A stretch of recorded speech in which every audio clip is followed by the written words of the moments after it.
रोहित हरिचंद्र सुपुत्र आज इंद्र आदेश क्रमे से तीर्थ करने को बाहरी पड़ी। इंद्र कहले देख तोर पिता को से बंधन कर रखिंट एवं व्याधिग्रस्त कर तू जदि यही समय पहुंची जीवु वरुण के पाखे वरुण तोते मते बांधि पकेबे तेणु हे रोहित तुम्हें ये वन भितर तीर्थाटन कर।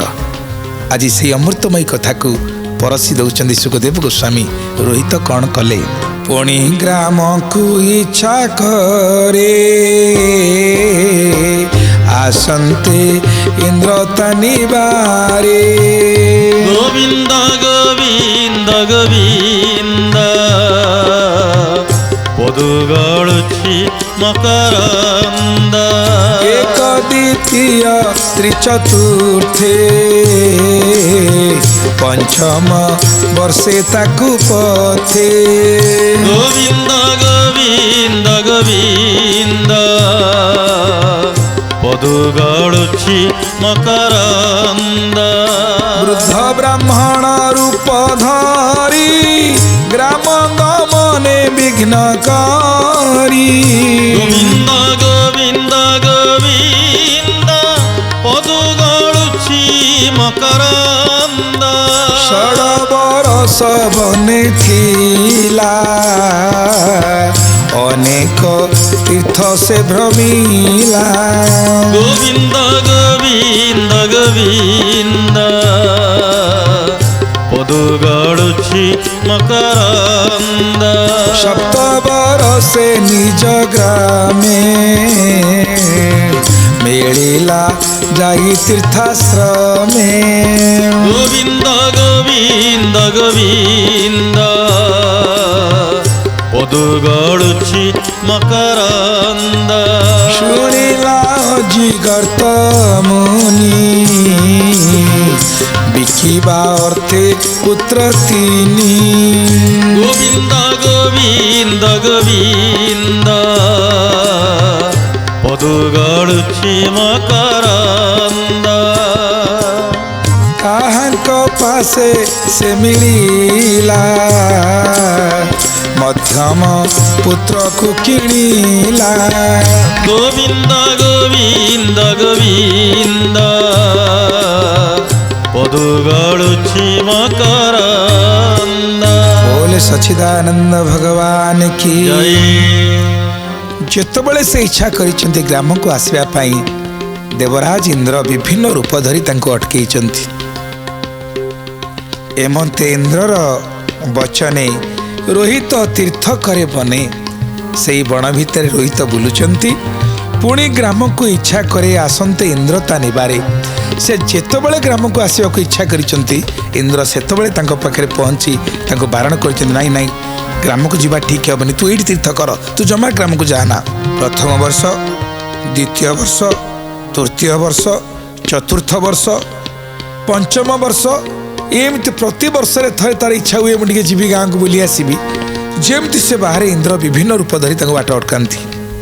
वृद्ध ब्राह्मण रूप धरी ग्राम गमने विघ्न करी से वृद्ध ब्राह्मण रूप धरी बारण कर बुझे दिखती बाबूरे तू जाना गाँ को जाना यही समय जीवा तोते मंगलकर नुहे कौन करवा जीवा बाटे जो जड़े वृद्ध ब्राह्मण बारण कर गुरुजन कथा मानिवा कथा जी मैंने वयोज्येष्ठ लोक जो मैंने वृद्ध लोक से कौन स्वार्थ न थाए आमपाई किंतु आमपाई जो कथा सी कहती उपदेश दियंती अवश्य ताको पालन करने कथा। तेणु रोहित चिंता कले अरे देख ये तो मोर निज स्वर कई नुहति निजर मो मंगल जदि कहते मुझे कहीं मानविनी। तेणु वर्षे 2 वर्ष 3 वर्ष 4 वर्ष 5 वर्ष पंचम वर्षे ताकू पथे एक द्वितीय त्रिचतुर्थ सबु वर्ष जेते थर बाहरी ये वृद्ध ब्राह्मण रूप धरी ग्राम गमने विघ्न करी कौन कले से न जीवे तापाई व्यवस्था करिसेंती देवराज इंद्र। षड बरस बने थिला अनेक तीर्थ से भ्रमिला 6 वर्ष जाए से बणरे रहिले रोहित आ ता भितर अनेक तीर्थ करिसेंती। 7 वर्षे निज ग्रामे मिलिला जाई तीर्थाश्रमे।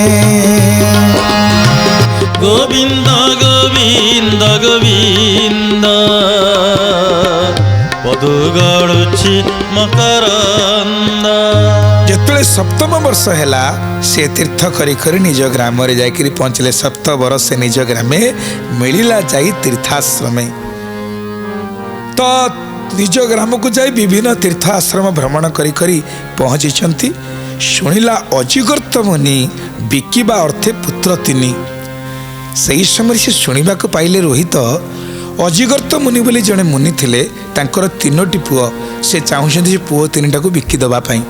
ପୁରାଣର କଥା ଇଏ।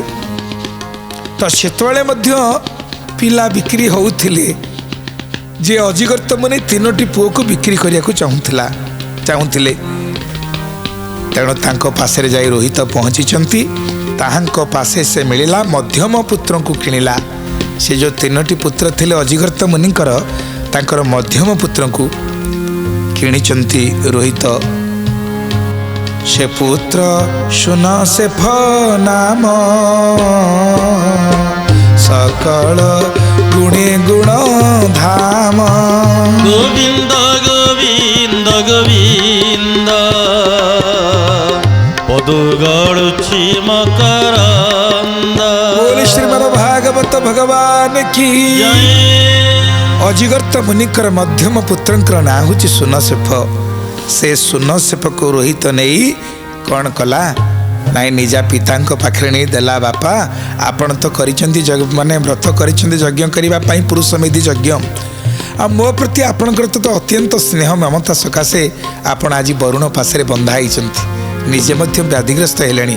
ନିଅନ୍ତୁ, ମୁଁ ଯଜ୍ଞ ପଶୁ ଆଣିଛି କିଣିକିରି। ତେଣୁ ପିତାର ଅଗ୍ରେ ନେଇ ଦେଲା, ତା ଦେଖି ବରୁଣ ଛାଡ଼ିଲା। ଗୋବିନ୍ଦ ଗୋବିନ୍ଦ ଗୋବିନ୍ଦ ପଦୁ ଗଳୁଛି ମକରନ୍ଦ। ସେ ହରିଶ୍ଚନ୍ଦ୍ର ଆସି ପୁରେ ଯଜ୍ଞ ଆରମ୍ଭିଲା ସମ୍ଭାରେ। ଗୋବିନ୍ଦ ଗୋବିନ୍ଦ ଗୋବିନ୍ଦ ପଦୁ ଗଳୁଛି ମକରନ୍ଦ। ପୁରୁଷ ମେଧ ଯଜ୍ଞ ମତେ ବିଷ୍ଣୁଙ୍କୁ ପୂଜି ବେଦ ପଥେ। ଗୋବିନ୍ଦ ଗୋବିନ୍ଦ ଗୋବିନ୍ଦ ପଦୁ ଗଳୁଛି ମକରନ୍ଦ। ବୋଲେ ସଚ୍ଚିଦାନନ୍ଦ ଭଗବାନ କି ଜୟ। ପିତାର ଅଗ୍ରେ ନେଇ ଦେଲା, ତା ଦେଖି ବରୁଣ ଛାଡ଼ିଲା। ଯେମିତି ଏ ନେଇକିରି ଦେଇଛନ୍ତି, ଅର୍ଥାତ୍ ଯଜ୍ଞ ପଶୁ ଭାବରେ ସୁନଶେଫକୁ ନେଇକିରି ଦେଲେ। ତାପରେ ବରୁଣ ଦେଖିଲା ତାର ତ ବଳି ଦରକାର। ତେଣୁ ଯେମିତି ବରୁଣ ପାଖରେ ସୁନଶେଫ ପହଞ୍ଚି ଯାଇଛନ୍ତି, ବରୁଣ କ'ଣ କଲେ? ତାଙ୍କ ବରୁଣ ପାଶରୁ ହରିଶ୍ଚନ୍ଦ୍ରକୁ ବନ୍ଧନ ମୁକ୍ତ କଲେ। ତାପରେ ସେ ହରିଶ୍ଚନ୍ଦ୍ର ଆସି ପୁରେ ଯଜ୍ଞ ଆରମ୍ଭିଲା ସମ୍ଭାରେ। ବନ୍ଧନ ମୁକ୍ତ ହେଲା ପରେ ହରିଶ୍ଚନ୍ଦ୍ର ପୁନଶ୍ଚ ଆସି ନିଜ ପୁର ଭିତରେ ବିଶାଳ ଯଜ୍ଞର ଆୟୋଜନ କରିଛନ୍ତି। ପୁରୁଷ ମେଧ ଯଜ୍ଞ ମତେ ବିଷ୍ଣୁଙ୍କୁ ପୂଜି ବେଦ ପଥେ। ସେ ଯଜ୍ଞର ନାଁ ହେଉଛି ପୁରୁଷ ମେଧ ଯଜ୍ଞ। ଭଗବାନ ବିଷ୍ଣୁଙ୍କୁ ସନ୍ତୁଷ୍ଟ କରିବା ପାଇଁ ମହାରାଜ ହରିଶ୍ଚନ୍ଦ୍ର ବିଶାଳ ଯଜ୍ଞର ଆୟୋଜନ କଲେ। ଆଉ ସେଇ ଯଜ୍ଞରେ ଆଚାର୍ଯ୍ୟ ବିଶ୍ୱାମିତ୍ରେ ବରି ଅଧୂର୍ଯ୍ୟ ଯମ ଦଗ୍ନି କରି। ଗୋବିନ୍ଦ ଗୋବିନ୍ଦ ଗୋବିନ୍ଦ ପଦୁ ଗଳୁଛି ମକରନ୍ଦ। ବଶିଷ୍ଠ ଯଜ୍ଞ ବ୍ରହ୍ମା ହେଲେ, ଉଦ୍ଗାତା ଆୟା ସହୋଇଲେ। ଗୋବିନ୍ଦ ଗୋବିନ୍ଦ ଗୋବିନ୍ଦ ପଦୁ ଗଳୁଛି ମକରନ୍ଦ। ବୋଲେ ଶ୍ରୀମଦ ଭାଗବତ ଭଗବାନ କି ଯଜ୍ଞରେ ବିଭିନ୍ନ ପଦବୀ ଥାଏ। ଆଚାର୍ଯ୍ୟ, ବ୍ରହ୍ମା, ଉଦ୍ଗାତା, ଏଇଭଳି ଭାବରେ ସବୁ ବିଭିନ୍ନ ପୋଷ୍ଟ ଥାଏ। ତା ଭିତରେ ବିଭିନ୍ନ ପଦବୀ ଥାଏ। ଯିଏ ବ୍ରହ୍ମା ସେ କିଛି କରିବେନି, ବସିକିରି କେବଳ ସବୁ ତଦାରଖ କରୁଥିବେ ଠିକ୍ ଠିକ୍ ଚାଲିଛି କି ନାହିଁ। ଉଦ୍ଗାତା ଶାସ୍ତ୍ର ପାଠ କରୁଥିବେ, ହୋତା ଆହୁତି ପ୍ରଦାନ କରୁଥିବେ। ତେଣୁ ଏଇଭଳି ଭାବରେ ଯଜ୍ଞର ବିଭିନ୍ନ କାରିକା ରହିଛି। ଭଗବାନ ବିଷ୍ଣୁଙ୍କୁ ସନ୍ତୁଷ୍ଟ କରିବା ପାଇଁ ଏଇ ଯେଉଁ ପୁରୁଷ ମେଧ ଯଜ୍ଞର ଆୟୋଜନ କରିଛନ୍ତି ହରିଶ୍ଚନ୍ଦ୍ର, ସେ ଯଜ୍ଞରେ ଆଚାର୍ଯ୍ୟ ରୂପରେ ବରଣ କରିଛନ୍ତି ବିଶ୍ୱାମିତ୍ରଙ୍କୁ। आचार्य विश्वामित्र बरी अधूर्य जमदग्नि करी आ से जगह अधूर्य होती जमदग्नि वशिष्ठ यज्ञ ब्रह्मा हेले मूल पदवी हूँ यज्ञ ब्रह्मा तेणु वशिष्ठ सेठी हेले ब्रह्मा उद्गाता अयास होइले अयास ऋषि से यज्ञ उद्गाता हेले वरुण अर्थे यज्ञ कला सकल देवंकु तोषिला गोविंद गोविंद गोविंद पदुगळुछि मकरंद संतोष होई सुरनाथ देला सुवर्णमय रथ गोविंद गोविंद गोविंद पदुगळुछि मकरंद संतोष होई सुरनाथ देला सुवर्णमय रथ गोविंद गोविंद गोविंद पदुगळुछि मकरंद बोल सच्चिदानंद भगवान की जय वरुण अर्थे यज्ञ कला सकल देवंकु तोषिला जेतले यज्ञ हुए विभिन्न देवादेवी की आवाहन करा जाए सबु देवादेवी मान आज देखते आम कलिजुगे जो विशाल यज्ञ चली देवादेवी की सब आहूत करा जाए मंडल करा जाए आसन पादसन पूजा अर्घ्य से षोड़शोपचार पूजा क्या पंचोपचार पूजा क्या अष्ट शतोत्तर पूजा करा जाए सबु देवता मान निज निज आसन में विराजमान कलापर आहुति प्रदान करा जाए देवता माने कौन यज्ञ कुंडे आहुति प्रदान करती यज्ञ कुंडे ब्राह्मण तुंडे भगवान तांकर भोजन ग्रहण करिथांती तो घृत को आहुति दिगला तो जोठी विश्वामित्र होचंती आचार्य जमदग्नि होचंती अधूर्य वशिष्ठ होचंती ब्रह्मा अयास ऋषि होचंती उद्गाता केते विशाल यज्ञ से हिथिबो आ से यज्ञ रे इंद्र मध्य बड़ प्रसन्न ही गले वरुण अर्थे यज्ञ कला सकल देवंकु तोषिला संतोष ही सुरनाथ देला सुवर्णमय रथ राजा हरिश्चंद्र को निजे देवराज इंद्र अत्यंत प्रसन्न ही सुवर्णमय रथ प्रदान कले कारण देवता माने जदि यज्ञ संतुष्ट हो जाती जमती यज्ञात भवती पर्जन्य पर्जन्य यज्ञ संभव सेमती यज्ञ कले देवता माने जदि संतुष्ट हो जाती आमे अष्टम स्कंदे बलि बामन कथा शुणुले बलिर यज्ञ एत सुंदर थिला जे देवता माने किए आसी रथ किए तुणीर किए नानादी प्रकार जिन चलीगले कारण देवता माने जदि प्रसन्न हो गला कौन अच्छी तेणु आज निजे सुरनाथ अर्थात देवराज इंद्र सुवर्णमय रथ प्रदान कले सुन से फर कथा जेते पछे कहिबा तो अग्रते गोविंद गोविंद गोविंद पदुगळुछि मकरंद हेमंते महायज्ञन्ते दक्षिणा देला विधिमते गोविंद गोविंद गोविंद पदुगळुछि मकरंद बोल श्रीमद् भागवत भगवान की जय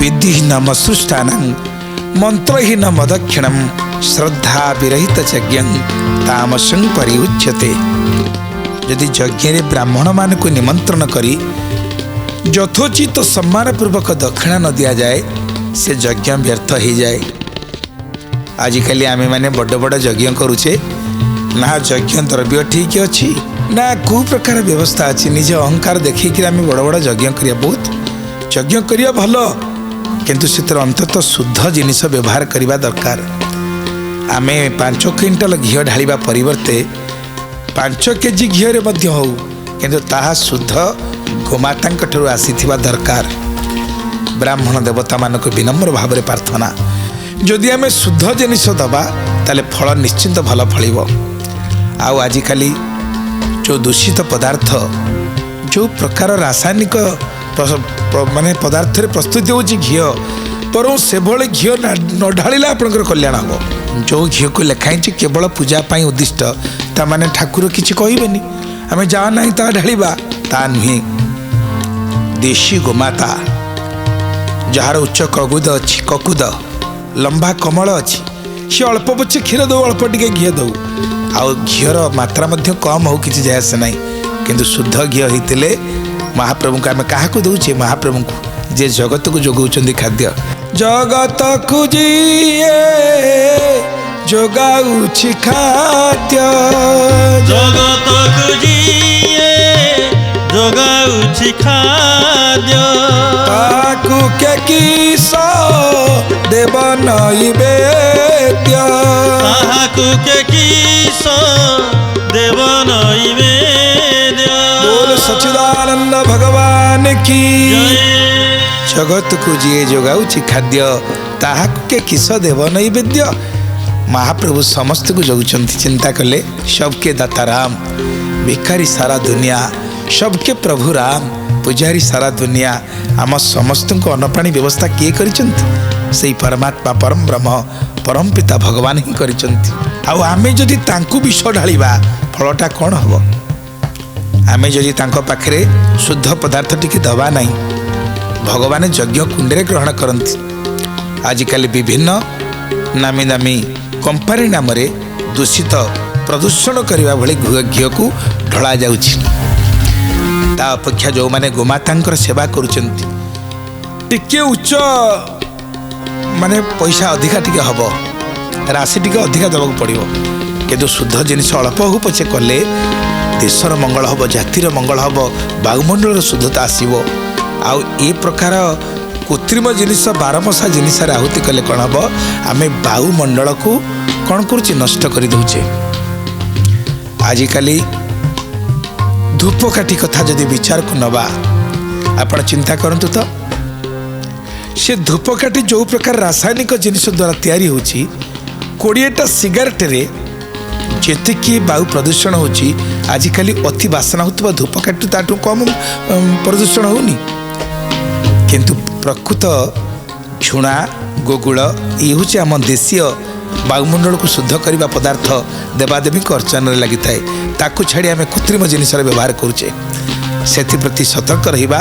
ଶୁଦ୍ଧ ଜିନିଷରେ ପବିତ୍ର କାର୍ଯ୍ୟ କଲେ ଶୁଦ୍ଧ ଫଳ ପ୍ରାପ୍ତି ହେବା। ସେହି ଅମୃତମୟୀ କଥାକୁ ଆମେ ଆସ୍ୱାଦନ କରିବା ମାତ୍ର ସାମାନ୍ୟ ବିରତି ପରେ। ବୋଲ ଶ୍ରୀମଦ ଭାଗବତ ଭଗବାନ କି ବିରତି ପରେ ଭାଗବତ ଟୁଙ୍ଗିର ପରମ ପାବନ ପରିସରକୁ ଆପଣମାନଙ୍କୁ ସ୍ୱାଗତ କରୁଛି। ଆମେ ଯଜ୍ଞ କଥା ଆସ୍ୱାଦନ କରୁଥିଲେ। ପ୍ରକୃତରେ ଦେବଯଜ୍ଞ, ପିତୃଯଜ୍ଞ, ନୃଯଜ୍ଞ ତଥୈବଚ ଶୋଧାୟ ଜ୍ଞାନ ଯଜ୍ଞସ୍ୟ ପଞ୍ଚଯଜ୍ଞ ପ୍ରକୃତିତା। ପ୍ରତ୍ୟେକ ଗୃହସ୍ଥଙ୍କ ପାଇଁ 5 ପ୍ରକାର ଯଜ୍ଞର କଥା ବୃହତ୍ ନାରଦୀୟ ପୁରାଣରେ କୁହାଯାଇଛି। ଦେବତାମାନଙ୍କ ପାଇଁ ଯଜ୍ଞ କରିବା, ନୃଯଜ୍ଞ କଲେ ସମସ୍ତଙ୍କ ଠେରି ସମସ୍ତ ପ୍ରତ୍ୟେକ ବ୍ୟକ୍ତି ପାଖରେ ଭଗବାନ ଅଛନ୍ତି, କାହାକୁ ଅସମ୍ମାନିତ କରିବା ନାହିଁ। ସମସ୍ତଙ୍କ ଭିତରେ ଭଗବାନ ଅଛନ୍ତି ଅନୁଭବ କରିକିରି ବ୍ୟବହାର ଠିକ୍ କରିବା। ପ୍ରତ୍ୟେକଙ୍କ ସହିତ ନ୍ୟାୟ ଓ ସମବ୍ୟବହାର କର, ଗୁରୁଦେବ ଆମର କୁହନ୍ତି। ପିତୃଯଜ୍ଞ, ବାପା ମା ବଞ୍ଚିଥିଲା ବେଳେ ତାଙ୍କର ସେବା କରିବା, ଶାସ୍ତ୍ର ଅଧ୍ୟୟନ କରିବା ଶୋଧାୟ। ବ୍ରହ୍ମଯଜ୍ଞ, ଭଗବାନଙ୍କର ନାମ ଜପ କରିବା, ଗୁରୁମନ୍ତ୍ର ଜପ କରିବା, ତାହା ମଧ୍ୟ ଏକ ଯଜ୍ଞ। ତେଣୁ ଏସବୁ ଯଜ୍ଞ ପ୍ରତ୍ୟେକ ଗୃହସ୍ଥ କରିବା କଥା। ତେଣୁ ଯଜ୍ଞ କଲେ ନିଶ୍ଚିନ୍ତ ତାର ଭଲ ଫଳ ମିଳିବ। ତେଣୁ ବ୍ରାହ୍ମଣମାନଙ୍କୁ ନିମନ୍ତ୍ରଣ କରି ଆଜି ହରିଶ୍ଚନ୍ଦ୍ର ଉପଯୁକ୍ତ ଦାନ ଦେଇଛନ୍ତି। ଏମନ୍ତେ ମହାଯଜ୍ଞ ଅନ୍ତେ ଦକ୍ଷିଣା ଦେଲା ବିଧି ମତେ। ବିଶ୍ୱାମିତ୍ରଙ୍କୁ ଭୂମି ଦେଲା, ସୁବର୍ଣ୍ଣ ରଥେ ବିଜେ କଲା। ଗୋବିନ୍ଦ ଗୋବିନ୍ଦ ଗୋବିନ୍ଦ ପଦ ଗାଳୁଛି ମକରନ୍ଦ। ରାଜାର ସତ୍ୟ ଗୁଣ ଚାହିଁ ସନ୍ତୋଷ ବିଶ୍ୱାମିତ୍ର ହୋଇ। ଗୋବିନ୍ଦ ଗୋବିନ୍ଦ ଗୋବିନ୍ଦ ପଦ ଗାଳୁଛି ମକରନ୍ଦ। ନିଶ୍ଚଳ ଗତି ଶୂନ୍ୟ ପଥେ ନିଜ ଜନକୁ ଘେନି ସାଥେ। ଗୋବିନ୍ଦ ଗୋବିନ୍ଦ ଗୋବିନ୍ଦ ପଦ ଗାଳୁଛି ମକରନ୍ଦ। ଯେ ସ୍ଥାନେ ମନ ତାର ଧରେ ଇଚ୍ଛାରେ ଭ୍ରମଇ ଅମ୍ବରେ। ଗୋବିନ୍ଦ ଗୋବିନ୍ଦ ଗୋବିନ୍ଦ ପଦୁ ଗାଳୁଛି ମକରନ୍ଦ। ତାର ଭକତି ଭାବ ଘେନି ସନ୍ତୋଷେ ବିଶ୍ୱାମିତ୍ର ମୁନି। ଗୋବିନ୍ଦ ଗୋବିନ୍ଦ ଗୋବିନ୍ଦ ପଦୁ ଗାଳୁଛି ମକରନ୍ଦ। ପରମ ଜ୍ଞାନ ତାକୁ ଦେଲେ ଆକାଶେ ଥାଅ ତୁ ବୋଇଲେ। ଗୋବିନ୍ଦ ଗୋବିନ୍ଦ ଗୋବିନ୍ଦ ପଦୁ ଗାଳୁଛି ମକରନ୍ଦ। ଆକାଶେ ଥାଅ ଦେବ ପ୍ରାଏ ଅନ୍ତେ ପଶିବୁ ବିଷ୍ଣୁ ଦେହେ। ଗୋବିନ୍ଦ ଗୋବିନ୍ଦ ଗୋବିନ୍ଦ ପଦୁ ଗାଳୁଛି ମକରନ୍ଦ। ନବମ ସ୍କନ୍ଧେ ହରିବାଣୀ ଶୁଣି ସଂସାରୁ ତର ପ୍ରାଣୀ। ଗୋବିନ୍ଦ ଗୋବିନ୍ଦ ଗୋବିନ୍ଦ ପଦୁ ଗାଳୁଛି ମକରନ୍ଦ। ବୋଲଇ ବିପ୍ର ଜଗନ୍ନାଥ ଭାଷା ପ୍ରବନ୍ଧେ ଭାଗବତ। ଗୋବିନ୍ଦ ଗୋବିନ୍ଦ ଗୋବିନ୍ଦ ପଦୁ ଗାଳୁଛି ମକରନ୍ଦ। बोल आनंद कबार हरि हरि बोल। इति श्रीमद्भागवते महापुराणे पारमहंस्यां संहितायां नवम स्कंधे हरिश्चंद्रपाख्यानं नाम सप्तमोध्याय। बोल आनंद कबार हरि हरि बोल। विश्वामित्र जेहेतु विश्वामित्र होइछन्ति आचार्य तेणु आज राजा हरिश्चंद्र कण कले एमंते महायज्ञ अते अंते दक्षिणा देला विधि मते। विधि अनुसार यज्ञर जे होता जे आचार्य जे उद्गाता जे अधूर्य जे ब्रह्मा से समान दक्षिणा नुहे। आजिकल समस्त अवश्य जेहेतु भाई भाई बेसी करुँच जहाँ मिलला समस्ते बांटी नौकरी किंतु प्रकृति में ब्रह्मा सिना किसी करते किंतु ब्रह्मांकर भाग अधिका थाए। से मार्गदर्शक समस्त को सठिक भाव में परिचालना करने दायित्व तांकर।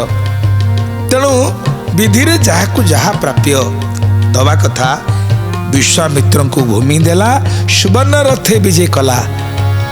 जेहेतु तांको सुवर्ण रथ प्राप्त होती विश्वामित्र को दान देला परे भूमि राजा कण कले सुवर्ण रथ विराजमान करिसंती।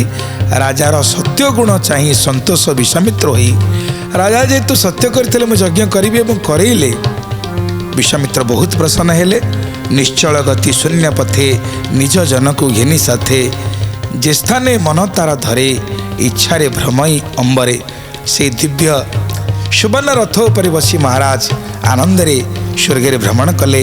जुआड़े इच्छा सियाड़े गले जो स्थान को इच्छा सियाड़े जाइपारे तार भक्ति भाव घेनी संतोष विश्वामित्र मुनि राजांकर भक्ति भाव को देखी अत्यंत संतोषचित है महाराज विश्वामित्रंकर एवं ताकु परम ज्ञान को प्रदान कले। परम ज्ञान ताकु देले आकाश थाउ तु बोइले कहले हे राजा तुम्हें परम ज्ञानी हो आओ आकाश रे निवास कर। आज ये सप्तम अध्याय परिसमाप्ति होती पुणी आम से रोहितंक वंशंकर कथा आस्वादन करवा अष्टम अध्याय। जय गुरु जय जगन्नाथ जय गुरु वैकुंठनाथ। जय गुरु जय जगन्नाथ जय गुरु वैकुंठनाथ। जय गुरु जय जगन्नाथ जय गुरु वैकुंठनाथ। जय गुरु जय जगन्नाथ जय गुरु वैकुंठनाथ। बोल जगन्नाथ महाप्रभु की जय।